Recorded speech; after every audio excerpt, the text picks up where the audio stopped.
अपने बयानों को लेकर सुर्खियों में रहने वाले बागेश्वर धाम के पीठाधीश्वर व कथावाचक धीरेन्द्र शास्त्री इन दिनों शिवपुरी में कथा बांच रहे हैं। शास्त्री ने तमाम सवालों पर अपने चिर परिचित अंदाज में कटाक्ष भरे जवाब दिए। देश को हिंदू राष्ट्र बनाने की उनकी मुहिम को लेकर धीरेन्द्र शास्त्री का कहना था कि हमें कागजों में नहीं, लोगों के विचारों में हिंदू राष्ट्र चाहिए, और जब विचारों में हिंदू राष्ट्र बन जाएगा तो कागजों में तो हो ही जाएगा। पहले दिन से हमारा स्टेटमेंट है, फर्स्ट डे से हमारा स्टेटमेंट है कि हमको कागजों पर हिंदू राष्ट्र नहीं चाहिए, हमें लोगों के विचारों में हिंदू राष्ट्र चाहिए। विचारों में हो जाएगा, कागजों पे अपने आप हो जाएगा, और कागजों पे हो या ना हो, इंजन बदल जाए, चेचिस भले ही पुराना है। शास्त्री ने यह भी कहा कि देश को गजबाए हिंद नहीं बल्कि भगवाए हिंद बनाना है।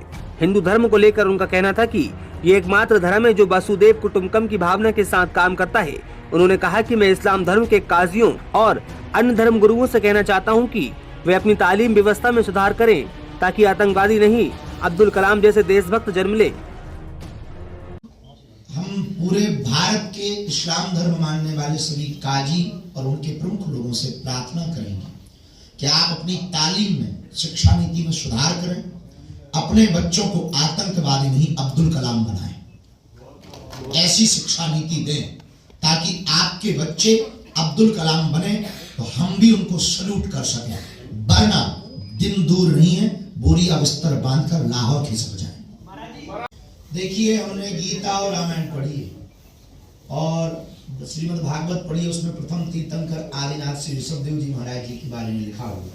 यदि इनका वर्णन होगा गीता, रामायण, भागवत जी का यदि धार्मिक पुस्तकों का पाठ्यक्रम में जोड़ा जाएगा तो हमें लगता है कि हम बहुत अच्छे तरीके से भारत के युवाओं को सही दिशा और दशा दे पाएंगे, क्योंकि कई ऐसी ग्रंथ भी हैं, कई ऐसी पुस्तकें हैं जो केवल अपने मजहबियों को इंसान मानते हैं, बाकियों को काफिर मानते हैं। हमारा सनातन धर्म है जो वसुदेव कुटुंबकम की बात करता है। गुरुवार को ही केंद्रीय मंत्री ज्योतिरादित्य सिंधिया भी शास्त्री की कथा में शामिल हुए, जहां शास्त्री ने शिवपुरी के नाम की सार्थकता के लिए यहां 108 फीट ऊंची शिव प्रतिमा स्थापित करने की बात कही थी, जिस पर केंद्रीय मंत्री सिंधिया ने अप्रत्यक्ष तौर पर कहा कि महाराज ने जो आदेश किया है उसका 100% पालन होगा। आज देश जब प्रगति और विकास के पथ पर है, केवल आर्थिक विकास नहीं लेकिन आध्यात्मिक विकास का संगम उसमें अति महत्वपूर्ण होता है। और आज वो संगम राष्ट्र स्तर पर वो रास्ता अगर हमें कोई दिखा रहा है